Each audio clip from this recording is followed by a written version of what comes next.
Okay, bismillahirrahmanirrahim. Assalamualaikum warahmatullahi wabarakatuh. Okay, apa khabar anak-anak? Saya harap semua berada dalam keadaan yang baiklah. Okay, untuk tahun 5 kita akan ulang kaji untuk pelajaran sirah, iaitu perang Badar. Kita dah pernah belajar tajuk ni. Jadi kita akan ulang kaji sedikitlah tentang tajuk perang Badar. Okay, kita tengok perang Badar. Okay, tengok dulu tarikh perang Badar. Perang Badar ni tarikh dia berlaku pada 17 Ramadan tahun kedua Hijrah bersamaan 12 Januari tahun 624 Masih. Okey, kita ulang balik. Perang Badar berlaku pada 17 Ramadan.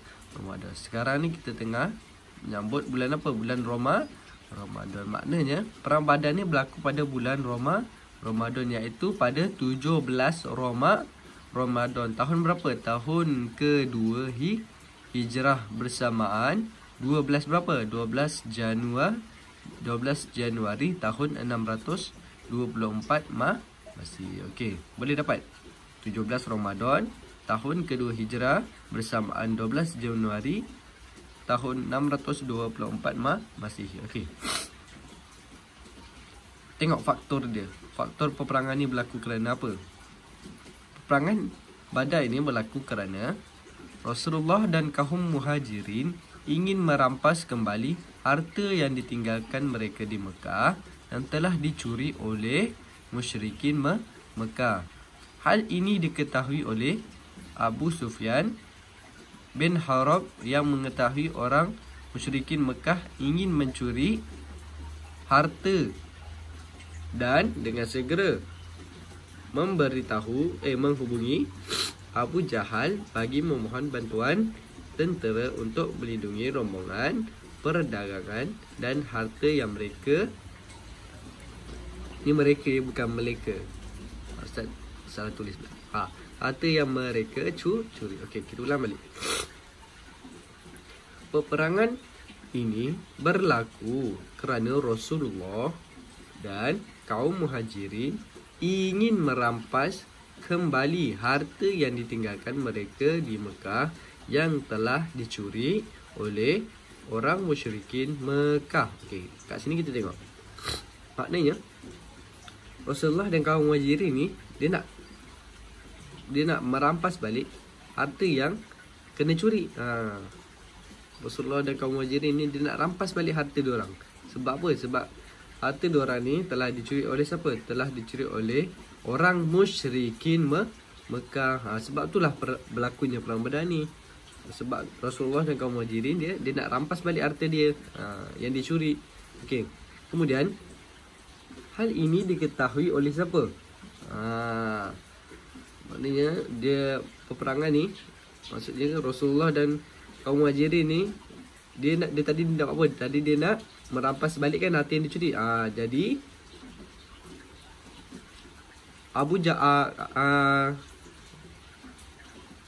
jadi hal ini diketahui oleh Abu Sufyan bin Harb yang mengetahui orang musyrikin yang mencuri harta dan segera menghubungi Abu Jahal bagi memohon bantuan ketenteraan. Okey, maknanya Abu Sufyan ni yang menjadi ketua orang musyrikin Mekah yang mencuri harta tadi tu. Yang dia pergi curi harta kaum Muhajirin. Ketua dia tadi Abu Sufyan. Dia dapat tahu bahawa Rasulullah dan kaum Muhajirin ni dia membentuk pasukan untuk merampas balik harta yang diorang curi tu. Jadi Abu Sufyan ni tahu.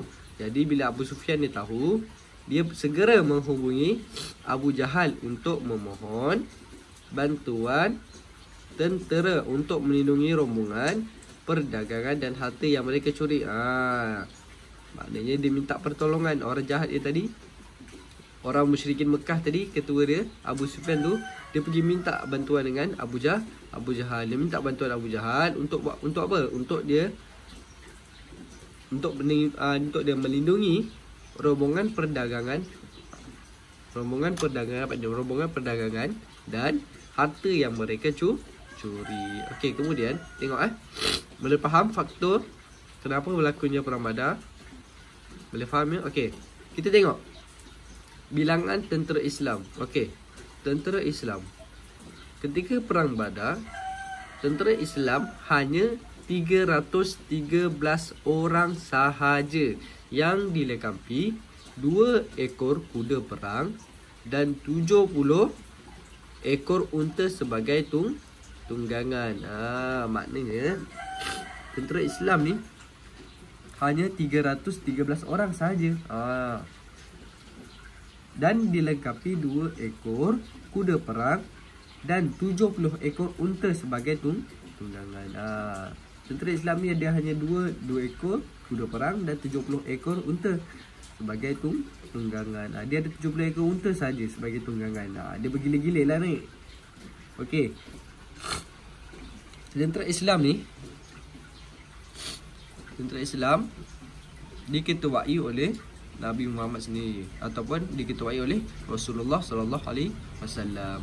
Diketuai oleh Rasulullah sendiri untuk perang Badar ni. Okey, bilangan tentera musuh pula, tentera musyrikin seramai 1000 orang lengkap bersenjata dan diketuai oleh Abu Jahal. Yang tadi Abu Sufyan tadi diminta bantuan dekat Abu Jahal tu. Dia mintakan Abu Sufyan tadi diminta bantuan dekat Abu Jahal kan, bantuan tentera. Jadi yang mengetuai, ingat, yang mengetuai tentera musuh adalah Abu Jahal. Okey, kita ulang balik. Bilangan tentera Islam seramai 313 dan bilangan musuh seramai 1000 orang. Kalau kita fikir logik, 1000 lawan 313, mestilah 1000 menang kan? Tapi tidak semestinya. Nanti kita tengok siapa yang akan menang. Okey, kita sambung. Okey, peristiwa. Tengok tentera Islam, peristiwa perang Badar ni. Tentera Islam bertemu dengan tentera musuh ataupun orang musyrikin di tempat bernama Badar, iaitu yang terletak kira-kira 150 km dari Madinah. Okey. Kat sini kita tengok tentera Islam ni dengan tentera musuh, mereka ni dia bertemu dekat tempat yang bernama Badar. Sebab itulah namanya perang Badar. Badar ni terletak kira-kira 150 km. Terletak 150 km dari Madinah. Peperangan ini bermula dengan cabar-mencabar antara panglima perang masing-masing. Okey.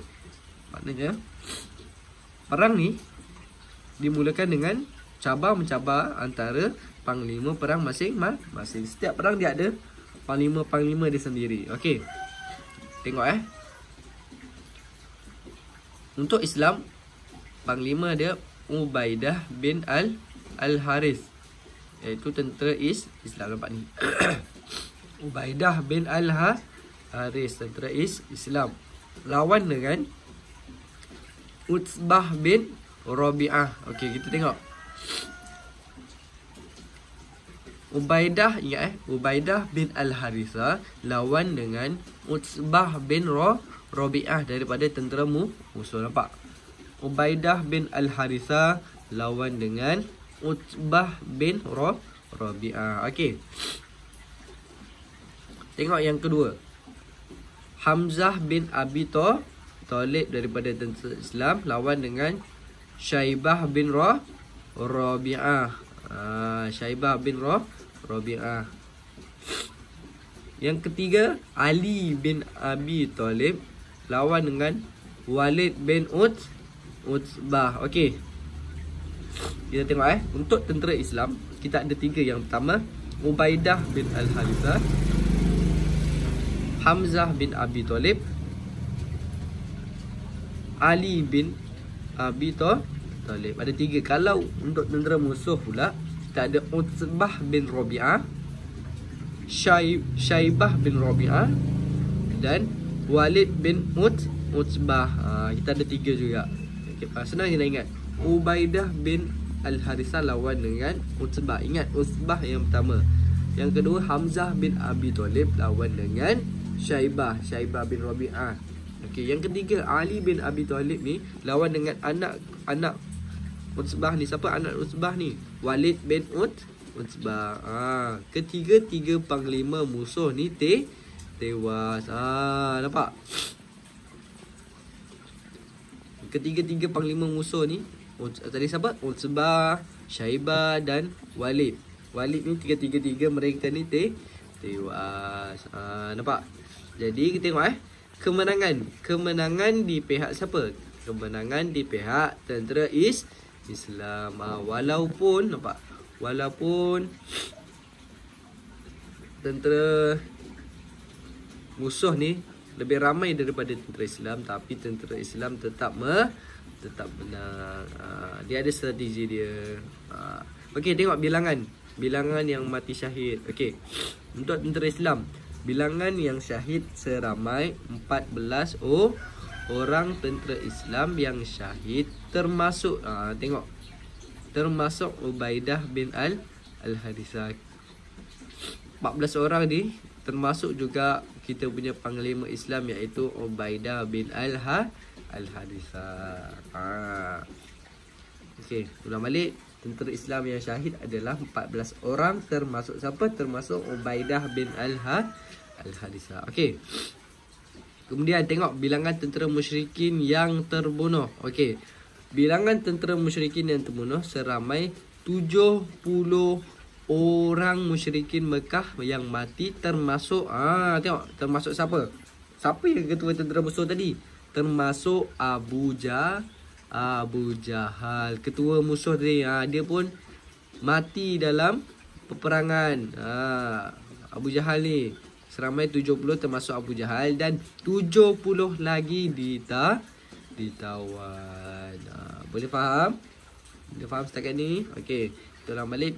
Bilangan tentera musuh yang mati 70 yang mati termasuk Abu Jahal, dan 70 lagi ditawan. Kalau Islam 14 yang mati syahid. Okey. Setakat ni boleh faham ya apa yang Ustaz terangkan. Okey. Nanti Ustaz akan bagi latihan. Kamu buatlah latihan tu. Latihan hantar pada Ustaz. Ustaz akan semak. Okey. Selamat berulang kaji. Nak jawab soalan tu, pastikan jangan tengok buku. Hafal dulu jawapan, fahamkan, baru boleh jawab. Okey. Assalamualaikum warahmatullahi wabarakatuh.